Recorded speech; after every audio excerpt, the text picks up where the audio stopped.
Right guys, well, Jordan's over at the Kumu social at Blackthorn Fishery again, and I've finally got off the mark with this absolutely stunner coming in at 35.12. So yeah, to get off the mark with such a quality fish is yeah, I've worked hard for it. I must admit, I've done things a little bit differently than last time, and I thought I'd made paid the price for it, if I'm honest. But yeah, it did actually eventually, obviously it's just gone. So the lads have also done well around the lake. Wooly caught off in spectacular style in the first morning with a 40 pounder.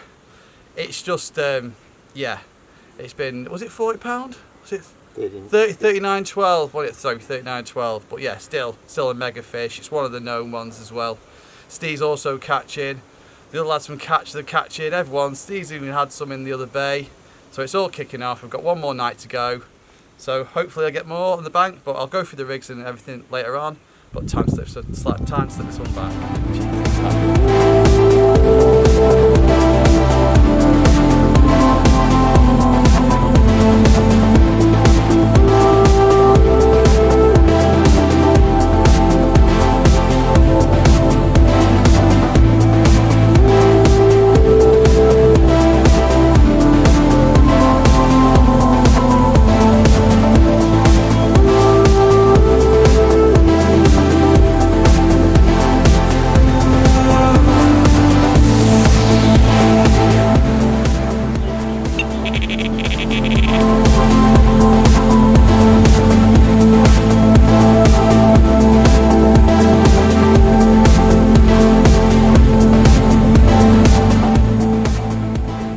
Right guys, well, after slipping that unit back before, quickly got that rod back out and the rain set in. It looks mega conditions now. The carp been showing all over that middle part of the lake. And the rod that I've got only got out at 10 3/4 wraps to a tiny little gravel spot that I've sort of found. I thought, you know, something a little small, maybe just started to grow. I started seeing a few shows on that one as well. And then it ripped off. And this one's come in a little bit smaller than the other one, but still it's coming at 35.8. So literally, you know, 2 fish at that, can't grumble with that at all. I am buzzing my tits off. So yeah, I'm going to slip this one back and get the rod back out, and hopefully if this weather continues, I might have a couple more to show you, but if not, I'll see you in the morning.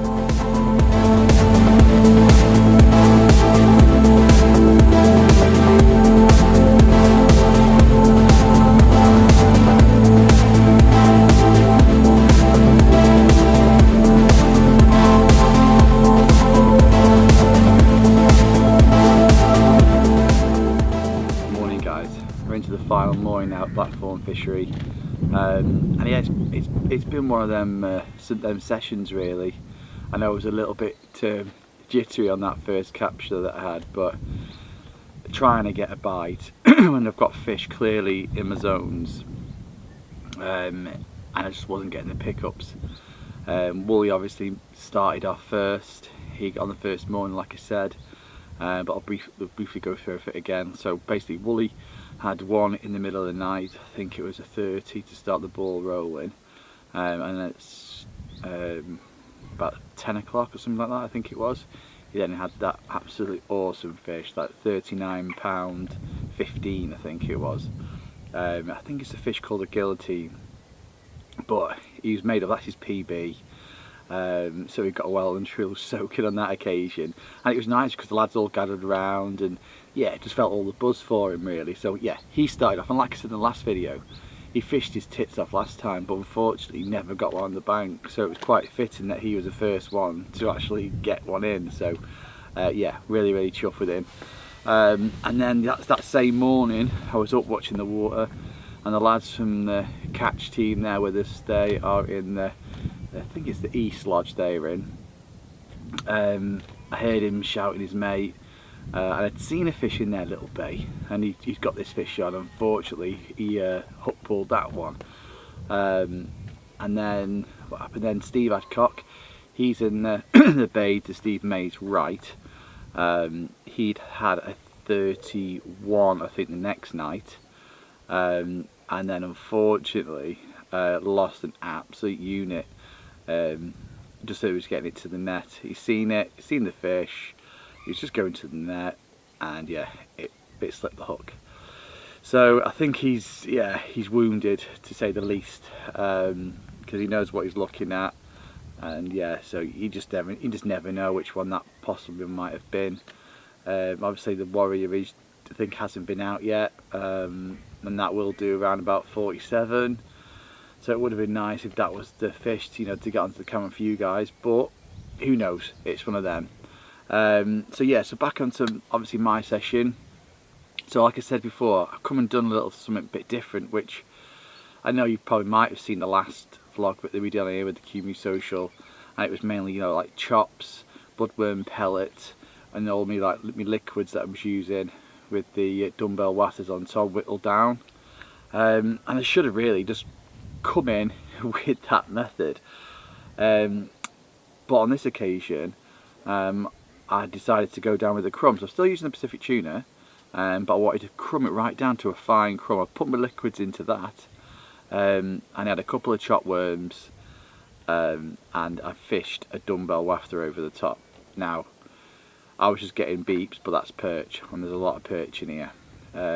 So I think, if I'm honest with you, as though it's, you know, them sort of methods work on other lakes, in the back of my mind I'm now thinking, well, you know, I think the perch have just come in, smashed everything I've got on there, and literally I'm probably just fishing with the single.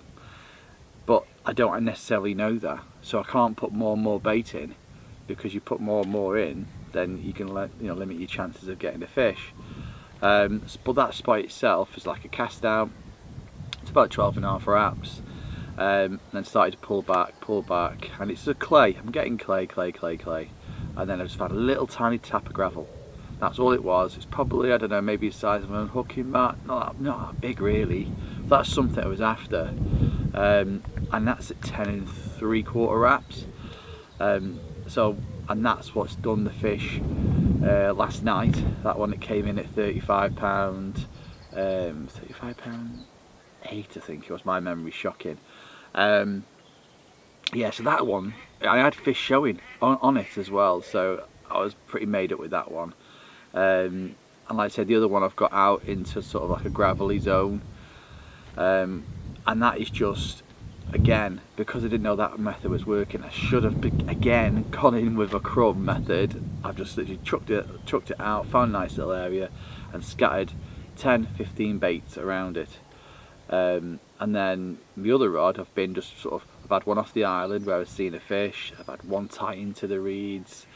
I've sort of been playing around with that rod to see whether I can nick a bite, but them were my two main sort of zones. Yeah, I was just trying to nick a bite with this one, and then we just seen a load of fish showing. Same range as my middle rod, but just slightly bits to the left. So I'll quickly just sculled that one in, cast at the same distance which my other one is, and again, just with a throwing stick. As soon as it plopped at the water, I've got my foam nuggets on there as well to stop with the tangling, because I knew it can tangle as well. As soon as the nuggets popped to the soft, I'm like, with the throwing stick, just scattering them baits around there, and that's what's done with the two fish. And yeah, I am absolutely buzzing. Like I say, we've got to be off today. and I think there's going to be some more out. I forgot to mention my man as well, Steve. He's across the way from me, and yeah, we've literally both been the same. We've been having fish on us and scratching our heads, but he started how he left off. If I'm honest, he's gone in and he's done the same method, and everything does go in your head. Do I put a white one on? Do I tip it a little bit with a white? And you're like, I just don't know. Your head does play with you, and I must admit, yesterday I was starting to think it wasn't going to happen. But yeah, yesterday, I think he saw one shot off the island to his left, so he spooned one out there. That was the first one to go, so quickly got round there, got the pictures for that one for him. That was a banger. I can't remember. I think it was about 25. I might get these sizes wrong, but yeah, I think they were about 25. And then just as we were putting that back, I got all the way around this swim, and then it goes off again, and that's his middle rod, which is in the middle zone, and his solid bag, the presentation which he does, and he gets that in the net. It's a gorgeous fish as well. I think it's a sort of similar weight, up there in that mid-20s, I think it was.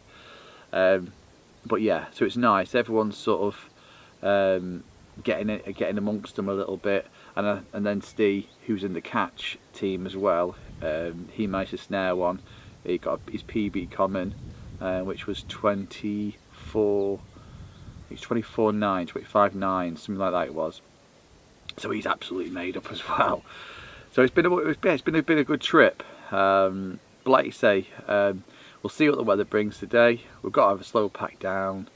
The morning's looking good, and yeah, I'll catch up with you later.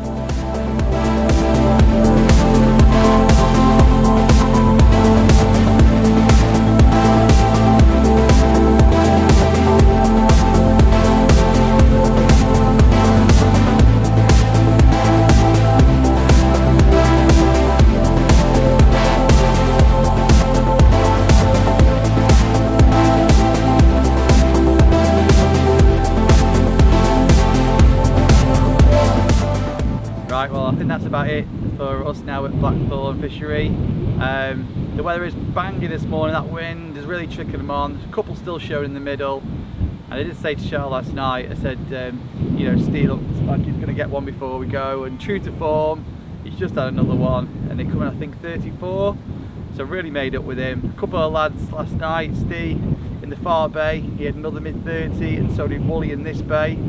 So all in all, the team effort on the lake, I think we've done, you know, really well, and the stamper fish obviously are quality. Would have been nice to get one of the big girls on the bank, and then maybe there's still time, you never know, but yeah, we're just happy with what we've got. So yeah, I hope you enjoyed this last little short diary piece. I know it's been a bit short this time, but like I said before, I was racking my brains trying to get one on the bank, if I'm honest with you, so all my concentration was on that. But yeah, I'm buzzing, lads are buzzing, well, that's just happy. So it's just left for me to say big thanks to Charlie and Ben. It's an awesome venue. If you've not been, get on the website, check it out, and yeah, and come and try and catch some of these cracking bangers yourself. So until next time, I'll see you again.